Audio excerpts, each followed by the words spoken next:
নমস্কার, আমার নাম সুচেতা। সবাইকে স্বাগতম আমার চ্যানেলে। আজকে যে রেসিপিটি আমি তৈরি করবো সেই রেসিপিটির নাম হচ্ছে লইট্ট মাছের পকোড়া। চলুন শুরু করা যাক আজকে রান্না। অসাধারণ মজাদার, ছোট বড় সবারই একটি মজাদার রেসিপি। চলুন, প্রথমে যেটা আমি করব, একটা বড় বাটি নিয়ে নেবো বা পাত্র যেই যা বলুন।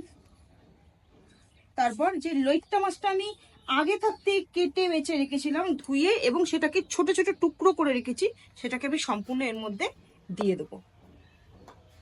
তারপর আমার এই লোটে মাছের উপকরণ ম্যারিনেশন করতে যেটা লাগবে সেটা হচ্ছে আমার আগে থাকতে বেটে রাখা কাঁচা লঙ্কা বাটা, রসুন বাটা, আদা বাটা, এক চামচ করে রসুন বাটা, আদা বাটা আর কাঁচা লঙ্কা 4টে।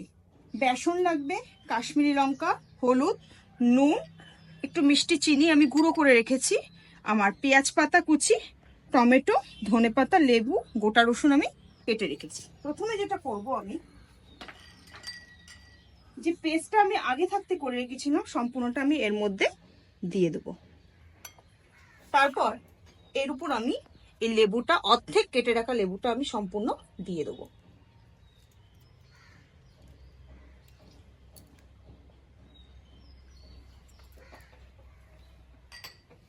একটু কাশ্মীরি লঙ্কা,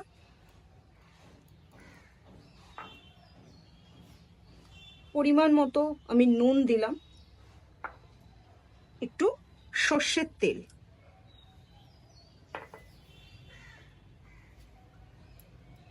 সামান্য একটু বেসন প্রথমে আমি একটু দিলাম, পরে আমি দেব।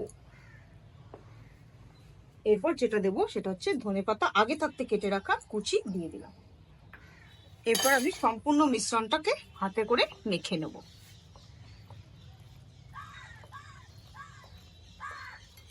ভালো করে মিশ্রণটা আমি এর মধ্যে মাখিয়ে নেব।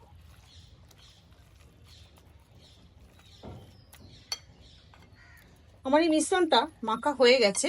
আমি এটাকে একটু সাইড করে রেখে এই পকোড়া খাওয়ার জন্য যে চাটনিটা আমাদের লাগবে সেই চাটনিটা আমি পাটার মধ্যে বেটে নেবো। তার আগে আমি একটু রেখে সাইডে এটা আমি একটু হাতটা ধুয়ে নিই।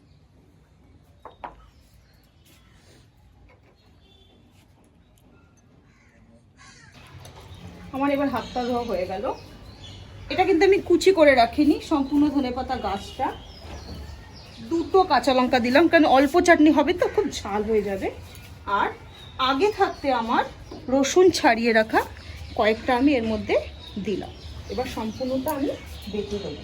তার আগে আমি একটু মিক্সিতে আমি আগে গুঁড়ো করে রেখেছিলাম আমি চিনি, সেই মিষ্টির চিনির গুঁড়োটা আমি কিন্তু এর মধ্যে একটু দিয়ে দিলাম, আর একটু লবণ এর মধ্যে আমি দিয়ে দিলাম।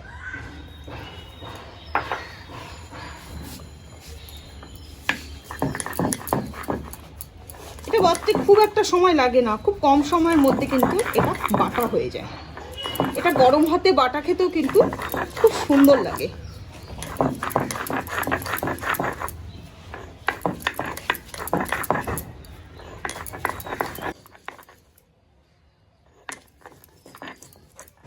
আমার এই বাটাটা প্রায় আরেকবার আমাকে বাটতে হবে, কিন্তু তার আগে আমি একটু টমেটো কুচি নিয়ে নেবো। এর সঙ্গে একটু টমেটো আমি দেবো, অল্প, বেশি না।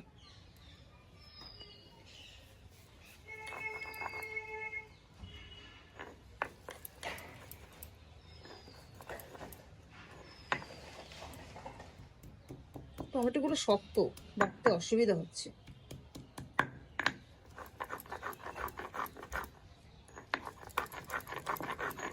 আমার বাটাটা প্রায় হয়ে গেছে, আমি আরেকবার একটু বেটে নেবো মিহি করে।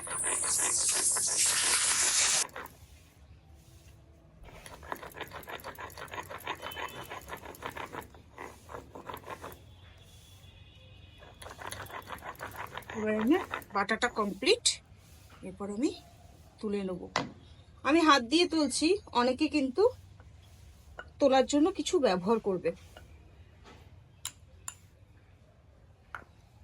আমি হাতটাকে একটু ধুয়ে নেব। হাতটাকে ধোয়ার পর আমাকে যেটা করতে হবে, আমি উনুনটাকে ধরিয়ে নিই।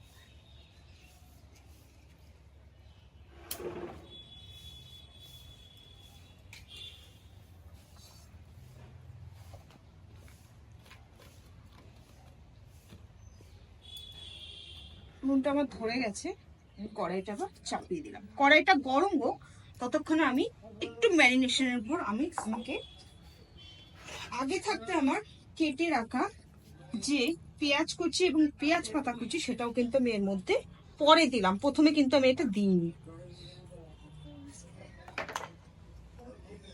এবং আগে কিন্তু আমি দিয়েছিলাম বেসন, এবার কিন্তু আমি আবার বেসন দেবো। আবারও একটু এর মধ্যে আমি নুন দিলাম। এবার সম্পূর্ণটা একইভাবে আমি মেখে নেব।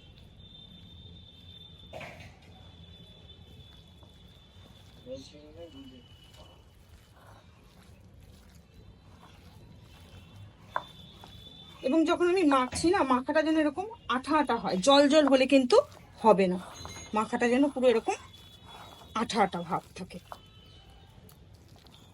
সম্পূর্ণ মাখাটা হয়ে গেছে, আমি একটু হাতটা ধুয়ে নিই।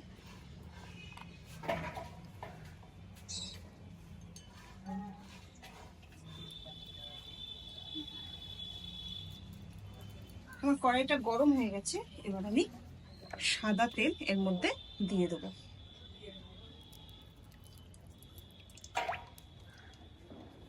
তেলটা গরম হোক, তারপর আমি এটা একে একে এর উপর দিয়ে দেবো।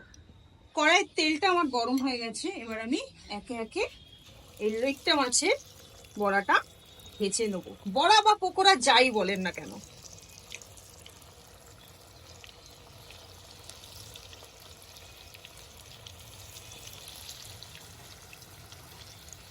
এরকম মুটো মুটো করে গোল গোল করে আমি এরকম ভাবে দিয়ে দিলাম পকোড়ার আকারে। যেমন চিকেন পকোড়া আপনারা খান, এরকম গোল গোল গোল গোল গোল গোল করে আমি দিয়ে দিলাম।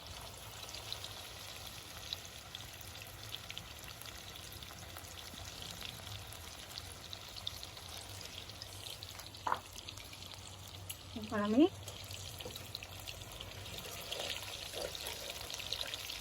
হালকা একটু উল্টিয়ে দিলাম, নাহলে আর পিঠ লেগে যাবে।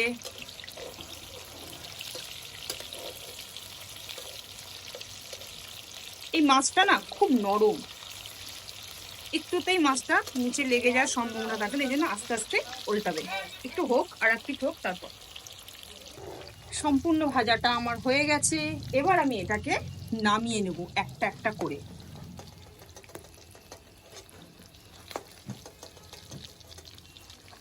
দেখুন পকোড়ার মতো দেখতে লাগছে না?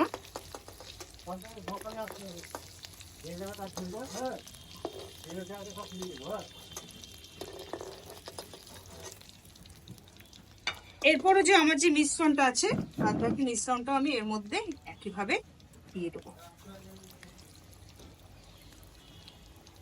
গোল গোল গোল গোল এরকম পাকিয়ে পাকিয়ে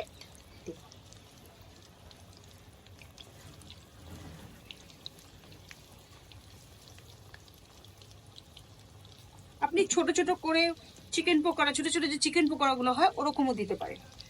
এক একটা মাছকে করে ছোট ছোট কুটি কুটি মাছগুলোকে। আমি বড় বড় করছি, কিন্তু ছোট ছোট করলেও খারাপ লাগে না।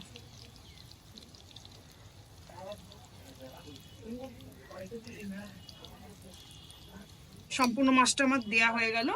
মাছের এই পিঠটাকে ভাজা হোক, তারপর আমি উল্টিয়ে দেবো।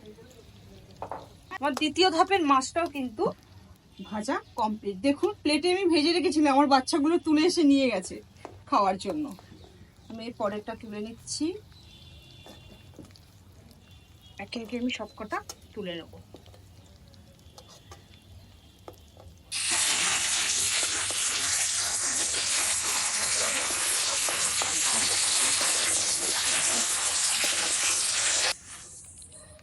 আমার আর একটু মিশ্রণ বাকি, সেটাও কিন্তু আমি এর মধ্যে দিয়ে দিই।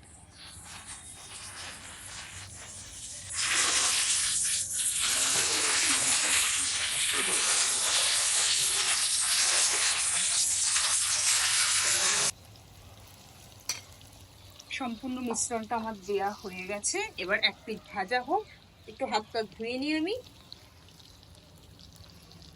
তো আমার লোটে মাছের পকোড়া করা তো হয়েই গেল, এবার আমি একটু হালকা এর উপর ডেকোরেশন করব। আগে তো আমি পাটায় চাটনিটা বেটে রেখেছিলাম, সম্পূর্ণ চাটনিটা কিভাবে বাটলাম আপনারা দেখলেন। এরপর আমি এর উপর একটু লেবু দেবো।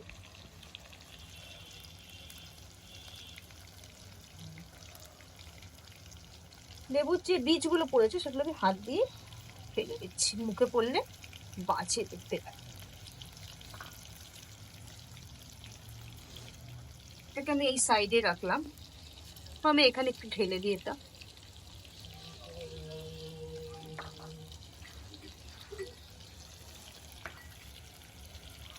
আমি আগে থাকতেই কেটে রেখেছিলাম পেঁয়াজ, শসা, টমেটো, সেটাই আমি একে একে সাজিয়ে দেবো।